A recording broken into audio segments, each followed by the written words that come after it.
नमस्कार। आशा करता हूँ आप लोग सही होंगे, ठीक होंगे। राधे राधे, जय श्री कृष्णा। दोस्तों, इस लाइफ में भाग दौड़ वाली जिंदगी में सब व्यस्त हैं। किसी के पास एक दूसरे के लिए टाइम नहीं है। कभी कभी दोस्तों ऐसा हो जाता है कि हमें पता ही नहीं चल पाता कि हम अपनी दुख, अपनी बातें और जो भी हमारी प्रॉब्लम है हम किससे शेयर करें, किस पे विश्वास करें, ये हमें पता ही नहीं चल पाता है। और दोस्तों ऐसा लगता है कि हमारे आगे पीछे कोई नहीं है। हम किससे अपनी बात कहें, हम अपनी दुख किससे कहें और हम किससे सहायता मांगे। कभी कभी तो दोस्तों ऐसा लगता है कि हम अपनी प्रॉब्लम किसको बताएं। तो ऐसा है कि हम आपको एक चीज बताते हैं, एक बात बताते हैं। अगर हम कभी भी लाइफ में ये लगे कि हम अकेले हैं, हम अपनी बात किसी को शेयर नहीं कर सकते, बता नहीं सकते, हमें समझने वाला कोई नहीं है, उस स्थिति में हमें भगवान पे पूर्ण विश्वास रखना चाहिए। जैसे दोस्तों मैं कान्हा जी को बहुत मानता हूँ, श्री कृष्ण भगवान, हमारे लड्डू गोपाल जी ठाकुर जी को मैं बहुत मानता हूँ, उनकी सेवा भी करता हूँ। मुझे उन पे बहुत पूर्ण विश्वास रहता है और दिल से उन्हें याद करता हूँ, दिल से उनको मानता हूँ। तो कभी भी लाइफ में ऐसा लगे कि आपकी सहायता करने वाला कोई नहीं, आप किसी चीज में फंस गए हो और आपको लग रहा है कि हम किसको बताएं, हम अपनी प्रॉब्लम किसको समझाएं, लेकिन कोई समझने वाला नहीं है, तो आप हमेशा परमात्मा को याद करो, कान्हा जी को याद करो, कृष्ण भगवान को याद करो और दिल से याद करो। वो जरूर किसी न किसी रूप में आएंगे आपकी सहायता करने के लिए। तो कान्हा जी से रिलेटेड हम आपको एक कहानी बताते हैं जो एकदम। दोस्तों मैं आप लोगों को लड्डू गोपाल जी के, कृष्ण जी के, कान्हा जी के बारे में कहानी सुनाते हैं जो सच्ची घटना पे आधारित है। और दोस्तों इस कहानी को स्किप मत करिएगा, जरूर सुनिएगा और लास्ट तक सुनिएगा दोस्तों, इससे आप लोगों को अच्छी सीख मिलेगी। और इस कहानी में ऐसा है कि लड्डू गोपाल जी के ऊपर, ठाकुर जी के ऊपर जो विश्वास करता है उसकी वो किसी न किसी रूप में आकर सहायता जरूर करते हैं। तो इसलिए दोस्तों इस कहानी को अंत तक सुनिएगा। एक सच्ची घटना पर आधारित है। एक किसान रहता है, तो उस किसान की 3 लड़कियां होती हैं और किसान की जो वाइफ होती है, जो उसकी बीवी होती है, वो उनके बच्चे, तीनों बच्चियां जब हो जाती है, पैदा होने के बाद वो एक्सपायर हो जाती है, मर जाती है। तो किसान और 3 लड़कियां, उनका कोई पुत्र नहीं होता है किसान का। वो समय अपना व्यतीत करते रहते हैं, अच्छे से रहते हैं घर में। और वो किसान लड्डू गोपाल जी की बहुत सेवा करता है, उनको बहुत मानता है। शुरू से ही वो लड्डू गोपाल जी को अपने पास रखता है, सेवा करता है।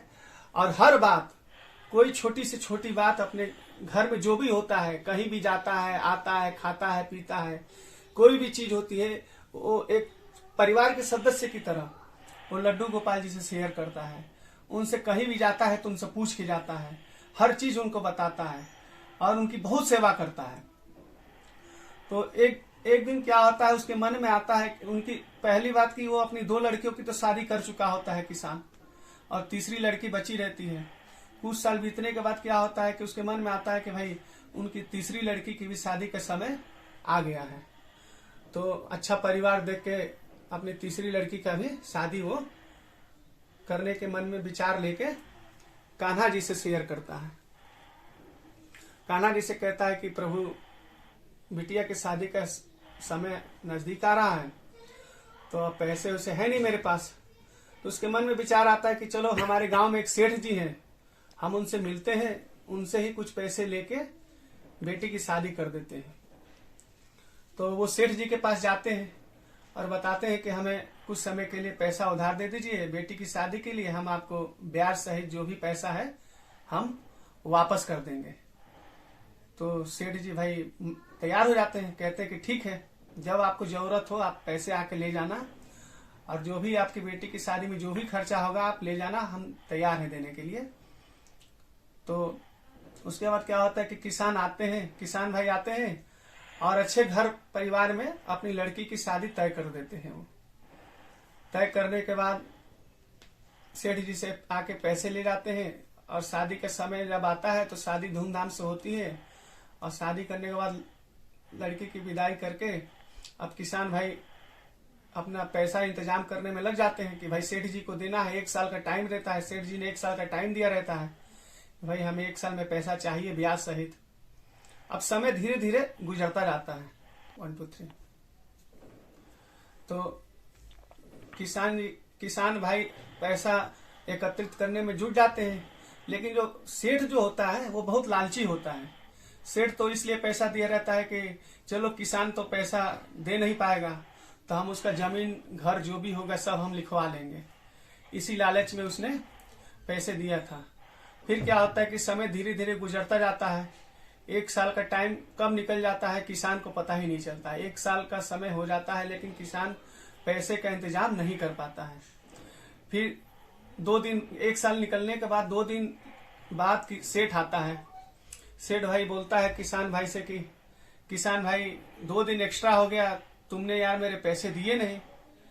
तो किसान बोलता है कि महाराज मुझे 6 महीने का और समय दे दो। तो सेठ बोलता है कि मेरे तुम्हें कोई अब 6 महीने का समय नहीं दूंगा।